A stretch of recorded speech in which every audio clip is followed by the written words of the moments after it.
SSC প্রোগ্রামের সুপ্রিয় বন্ধুরা, আপনারা আমার শুভেচ্ছা নিন। আশা করি সবাই ভালো আছেন।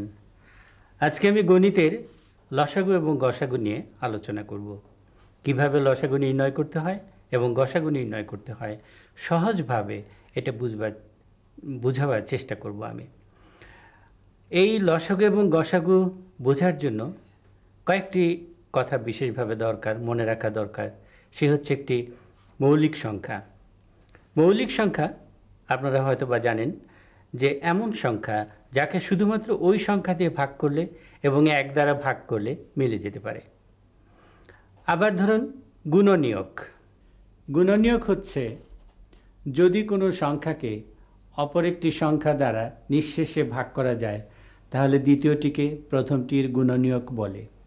যেমন 10কে 2 দ্বারা নিঃশেষে ভাগ করা যায়, সুতরাং 10-এর একটি গুণনীয়ক হচ্ছে 2। যেমন ধরুন 15কে 5 দিয়ে ভাগ করলে মিলে যায়, তাহলে এই 5কে বলা হবে 15-র গুণনীয়ক এবং 15কে বলা হবে 5-এর গুণিতক। সুতরাং গুণনীয়কের কী সংজ্ঞা হচ্ছে? কোনো একটি সংখ্যাকে অপর কোনো সংখ্যা দিয়ে যদি ভাগ করা যায় তাহলে যদি কোনো অবশেষ না থাকে প্রথম সংখ্যাটিকে দ্বিতীয়টির গুণিতক এবং দ্বিতীয়টিকে প্রথমটির গুণনীয়ক বলা হয়। আমরা এই গুণনীয়ক এবং গুণিতক, যেমন গুণনীয়ককে আমরা অন্য নামেও বলতে পারি, উৎপাদক বলা হয়ে থাকে গুণনীয়ককে। যেমন ধরা যাক 4-এর একটি গুণনীয়ক হচ্ছে 2, আবার 4-এর উৎপাদকও 2। এভাবেও আমরা কথাটা বলতে পারি। আমরা আর কয়েকটি উদাহরণ এবার দেখব।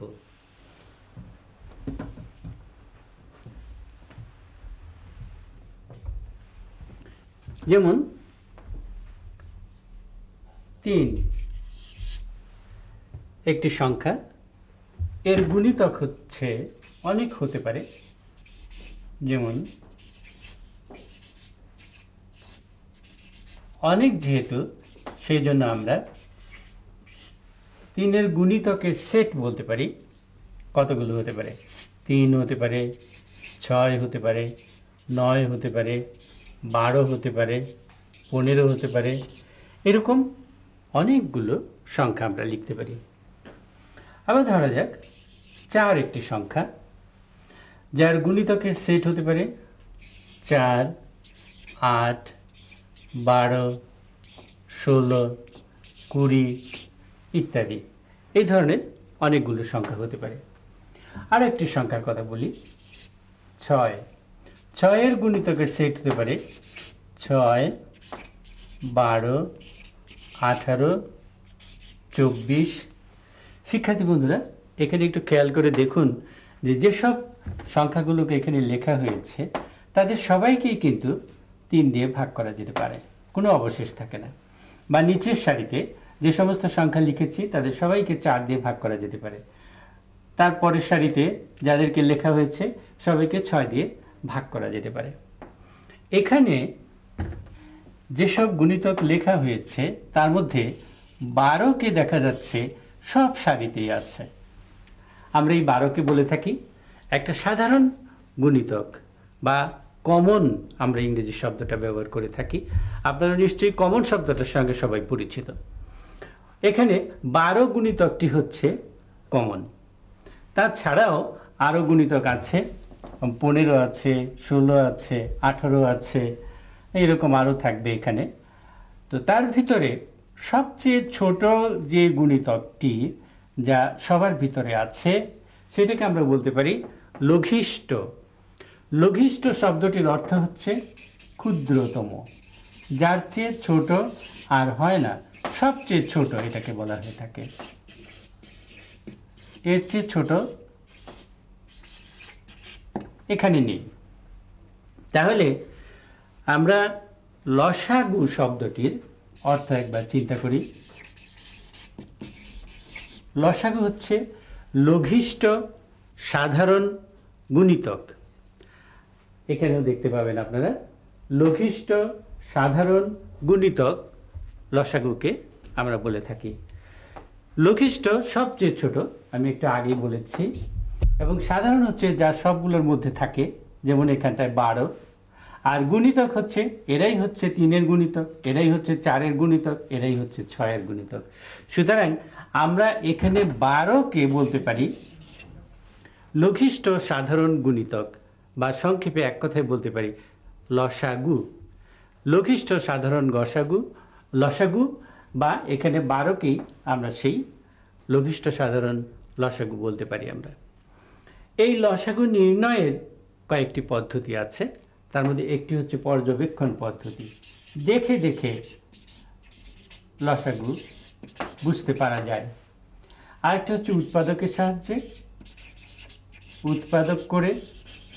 আরেকটা হচ্ছে প্রচলিত পদ্ধতি বা আমাদের ইউক্লিডিয়ান পদ্ধতি। প্রচলিত সাধারণত এটাই আপনারা দেখে থাকেন, বা লসাগু এই পদ্ধতিতে করা হয়ে থাকে। পর্যবেক্ষণ পদ্ধতিতে আমি দেখি, যেমন ধরেন 6, 8, 12 তিনটি সংখ্যা। কিভাবে এদের লসাগু আমরা পর্যবেক্ষণ পদ্ধতিতে করতে পারি? প্রথমে এই সব সংখ্যাগুলোর গুণিতকের সেট লিখুন। গুণিতকের সেট খেয়াল রাখবেন, যেমন হতে পারে 6, 12, 18, 24, 30, 36, এরকম আরও অনেক হতে পারে। গুণিতকের সেট আপনারা কখনো কনফিউজ করবেন না, ভুল করবেন না। যাদেরকে ভাগ দেওয়া যেতে পারে সেই সব সংখ্যাগুলোই হচ্ছে গুণিতক, 6-এর গুণিতকেরা। তেমনি 8-এর গুণিতক লিখি। গুণিতকের সেট যখন বলা হয় তখন নিয়ম অনুসারে তাদেরকে একটা ব্র্যাকেটের ভিতরে লিখতে হয়। তাহলে 6-এর গুণিতক এরা কিন্তু। তেমনি 8-এর গুণিতকের সেট হতে পারে 8, 8 নিজেই থাকে, তারপরে 16, 24, 32, 40, 48, 56, এই ধরনের কতগুলো সংখ্যা। 12-এর গুণিতকের সেট হতে পারে 12 নিজে, 24, 36, 48, 60, 72, এই ধরনের কতগুলো সংখ্যা। এবার আমরা চাচ্ছি লঘিষ্ঠ সাধারণ গুণিতকটি। দেখা যাক কোন গুণিতকটি সবগুলোর ভিতরে আছে। একটু খেয়াল করলে দেখা যায় এই 24, এর চেয়ে নিচে কিন্তু আর কোনো গুণিতকের সেট এখানে নেই। উপরে হয়তো বা থাকতে পারে, আমরা খুঁজলে হয়তো সেটা পেয়ে যাব। সুতরাং এই 24কে আমরা বলবো লঘিষ্ঠ সাধারণ গুণিতক। তার অর্থ 6, 8, 12 এদের লসাগু হচ্ছে 24। শিক্ষার্থী বন্ধুরা, তাহলে লসাগু হচ্ছে লঘিষ্ঠ মানে সবচেয়ে ছোট সাধারণ গুণিতক। আমরা একটু আগে একটি পদ্ধতিতে লসাগু নির্ণয় করা দেখলাম, আবার এখন দেখব উৎপাদকের সাহায্যে কিভাবে লসাগু নির্ণয় করা যায়। ধরা যাক তিনটা সংখ্যা 12, 16, 18, এদের লসাগু নির্ণয় করব আমরা। তাহলে প্রথমে আমরা সংখ্যা তিনটিকে এইখানে লিখব, পাশাপাশি লিখতে পারি বা নিচে নিচে লিখতে পারি। 12, 16, 18 এদের উৎপাদক, 12, 16, 18 উৎপাদক আলাদা আলাদাভাবে।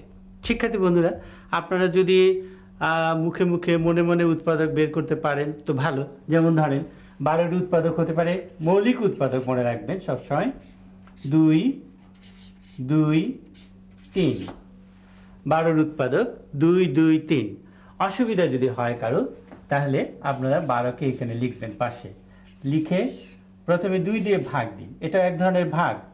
6 হচ্ছে, আবার 2 দিয়ে ভাগ দিন, 3 হচ্ছে। তাহলে উৎপাদক হলো এইগুলো। 3কে তো আর 3 ছাড়া অন্য কোনো কিছু দিয়ে ভাগ যায় না, 1 দিয়ে যায় অবশ্য। তাহলে 2, 3, 2, 2, 3 এই কয়টি হচ্ছে আমার 12 উৎপাদক। তেমনিভাবে 16 উৎপাদক নির্ণয় করতে হবে। 16তে 2 আছে, আরেকটা 2 আছে, আরও 2 আছে, আরও 2 আছে। সেটা কিভাবে করবেন?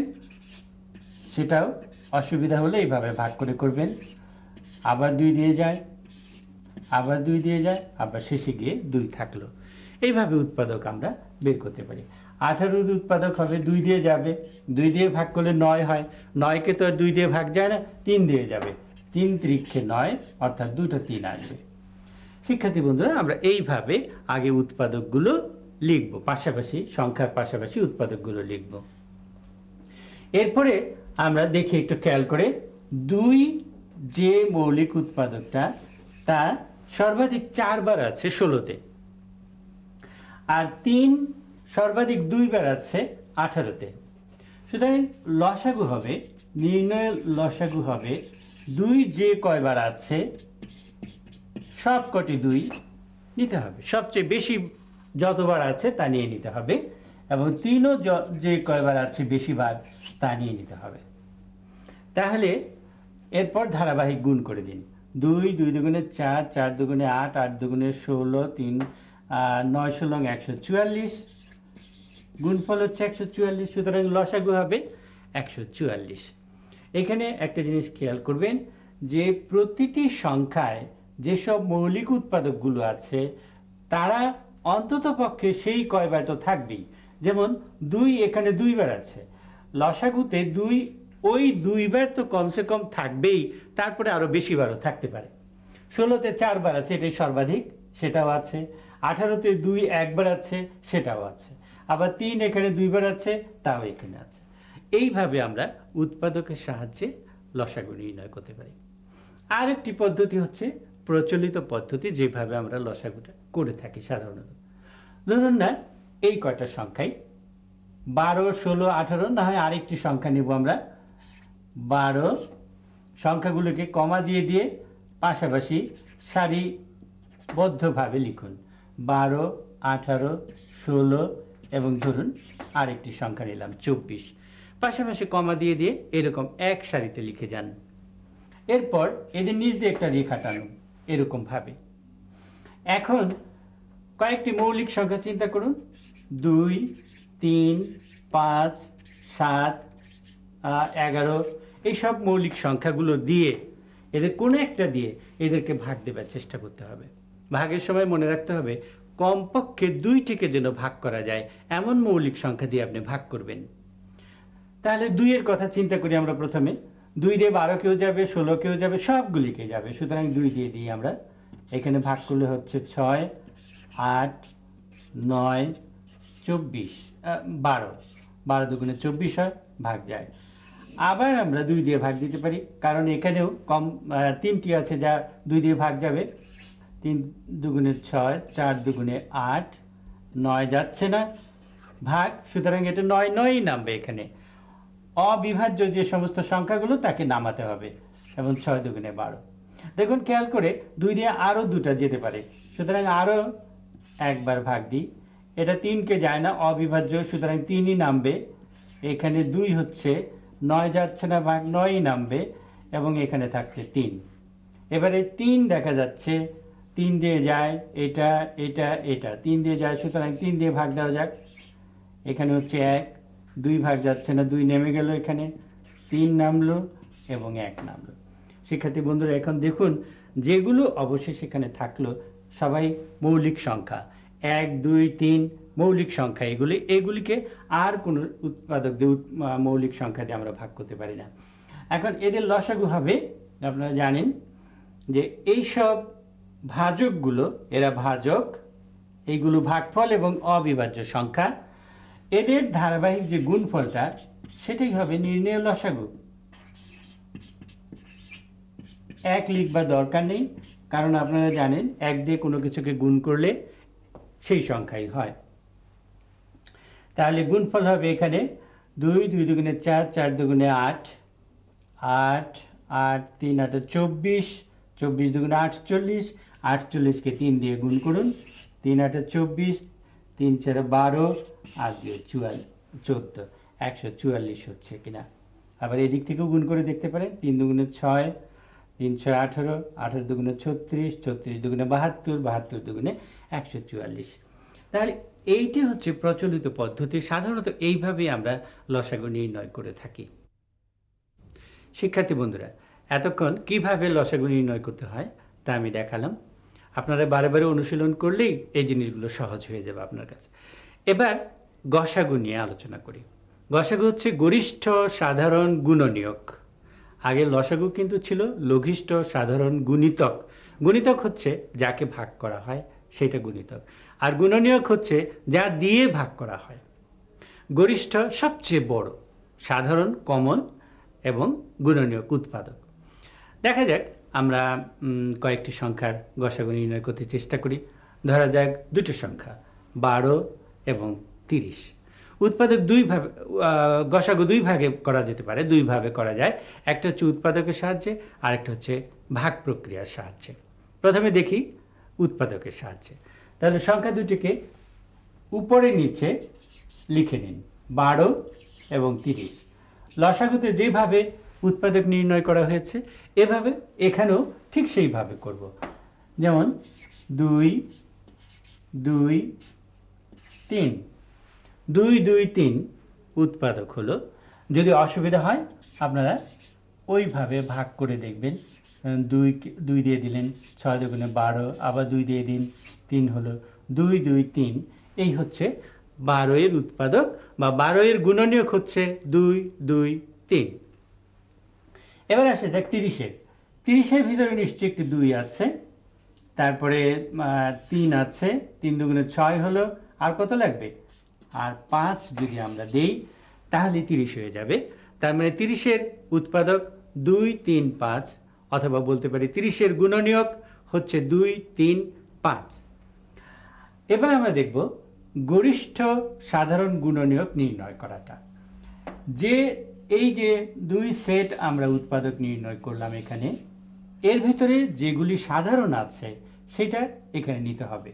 গসাগু তাহলে হবে গরিষ্ঠ সাধারণ গুণনীয়ক। তাহলে এখানে এই 2 এবং এই 2 থেকে একটু 2 নিতে হবে। এখানে আছে 3 আর এখানে আছে 3, 2 জায়গাতে 3 আছে, সুতরাং ওই 3ও এখানে আসবে।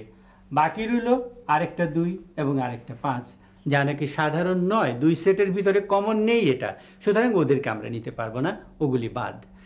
নির্ণয়ে গসাগু হবে এই 2 এবং 3-এর গুণফল, অর্থাৎ 6। 6 হচ্ছে গসাগু। এভাবে আমরা উৎপাদকের সাহায্যে গসাগু নির্ণয় করতে পারি। এবার দেখা যাক ভাগের সাহায্যে কীরকমভাবে গসাগু নির্ণয় করা যায়। অন্য দুটি সংখ্যার কথা ভাবতে পারি, অথবা ধরুন 12 একটি সংখ্যা, আরেকটি সংখ্যা মনে করা যাক 56। এদের গসাগু ভাগ প্রক্রিয়ার সাহায্যে কিভাবে করা যায়? 12 হচ্ছে ক্ষুদ্রতর সংখ্যাটা, 12 দিয়ে 56কে ভাগ করবেন। আমরা তো 56 দিয়ে 12কে ভাগ করতে পারবো না, যেটি ছোট সেইটি দিয়ে বড়টাকে ভাগ করব আমরা। দেখা যাক কয়বার যায়, নাম হতে বলুন। 12 দুগুণে 24, 3 বারং 36, 4 বারং 48, 5 বারং 60, 5 বার যাবে না, সুতরাং এখানে 4 বার দিতে হবে, 4 বারং 48। অবশিষ্ট রইল 8। এই অবশিষ্ট দিয়ে ভাজককে আবার ভাগ করতে হবে। ভাজক হচ্ছে এইটি, 12 হচ্ছে ভাজক এখানে, 12 এখানে আনুন এবং এইভাবে ভাগের চিহ্ন দিন, আবার ভাগ করুন। দেখুন 8 দুগুণে 16, 2 বার যায় না, সুতরাং একবারই দিতে হবে আমাকে। এইখানে 8 লিখুন, 4 থাকছে। 4 হচ্ছে দ্বিতীয় ভাগশেষ বা অবশেষ। দ্বিতীয় ভাজককে গুণ করুন। দ্বিতীয় ভাজক হচ্ছে 8, ওটাকে এখানে আনুন এবং ভাগ চিহ্ন দিন। এখন দেখুন 4 দুগুণে 8 মিলে যাচ্ছে, তাহলে এখানে আর কোনো অবশেষ নাই। এইরকম অবস্থায় যখন আমরা পৌঁছাবো তখন শেষ ভাজকটি হবে নির্ণেয় গসাগু। শেষ ভাজক হচ্ছে 4, সুতরাং নির্ণেয় গসাগু হচ্ছে 4। আমরা এইভাবে ভাগের সাহায্য করতে পারি। এমন হতে পারে যে সংখ্যা আছে 3টি যদি থাকতো, মনে করুন 12, 56 এবং আরও একটি সংখ্যা হতে পারে 64। 12, 56, 64 তিনটি সংখ্যা যদি গসাগু নির্ণয় করতে হয় কি করব? প্রথম দুইটির গসাগু আমরা এইভাবে ভাগ করে নির্ণয় করব এবং শেষ ভাজকটি হবে গসাগু, যা এখানে হলো 4। এই গসাগু দিয়ে তৃতীয় সংখ্যাকে ভাগ করুন। যেমন তাহলে 4 হচ্ছে গসাগু, তৃতীয় সংখ্যা 64, এটাকে ভাগ দিন। 4 একবার যায়, 2 অবশিষ্ট, 4 কেটে আনুন, 6 বার যায়, 4 6 24। তার মানে হচ্ছে 4 দিয়ে আমরা 64কে ভাগ করতে পারি। এখানে ভাগফল হলো গিয়ে 16 আর ভাজক হচ্ছে 4। তার মানে গসাগু আগে যে 4 হয়েছিল 64 এর ভিতরে আনার পরেও সেই 4ই রয়ে গেল, সুতরাং গসাগু হচ্ছে এখানে 4। এইভাবে আমরা বিভিন্ন সংখ্যার গসাগু নির্ণয় করতে পারি। এখানে শিক্ষার্থী বন্ধুরা একটা জিনিস আপনারা হয়তোবা আপনাদের কাছে একটু কঠিন লাগতে পারে যে কিভাবে এখানে ভাগ দিয়েও আমরা গসাগু নির্ণয় করলাম, আবার আগে উৎপাদকের সাহায্যেও নির্ণয় করেছি, গরিষ্ঠ মানে সর্বোচ্চ সংখ্যা কিভাবে এখানে গসাগুটা হচ্ছে, এটা নিয়ে হয়তোবা আপনাদের কাছে একটু সমস্যা, একটু কনফিউজ আপনারা করে ফেলতে পারেন। আমি আরেকটি উদাহরণের কথায় আসি। যেমন ধরুন 12 এবং 30। 12-র গুণনীয়কের সেট হচ্ছে 1 2 3 4 6 12। 30-এর গুণনীয়কের সেট হচ্ছে 1 2 3 5 6 10 15 এবং 30। এর মধ্যে দেখুন উৎপাদক, সাধারণ উৎপাদক যেগুলি আছে তা হচ্ছে 1 2 3 এবং 6। এইগুলি হচ্ছে সাধারণ উৎপাদক বা কমন উৎপাদক। তাহলে এর মধ্যে সবচেয়ে বড় কোনটা? এর মধ্যে সবচেয়ে বড় হচ্ছে এই 6। সুতরাং 6ই হচ্ছে গসাগু। আমরা যেভাবে আগে নির্ণয় করেছিলাম তাও আমাদের 6ই আসছিল গসাগু। সুতরাং শিক্ষার্থী বন্ধুরা আপনারা দেখলেন যে 6 হচ্ছে গরিষ্ঠ বা বৃহত্তম সেই উৎপাদক, সেই গুণনীয়ক যাকে আমরা বলে থাকি গরিষ্ঠ সাধারণ গুণনীয়ক।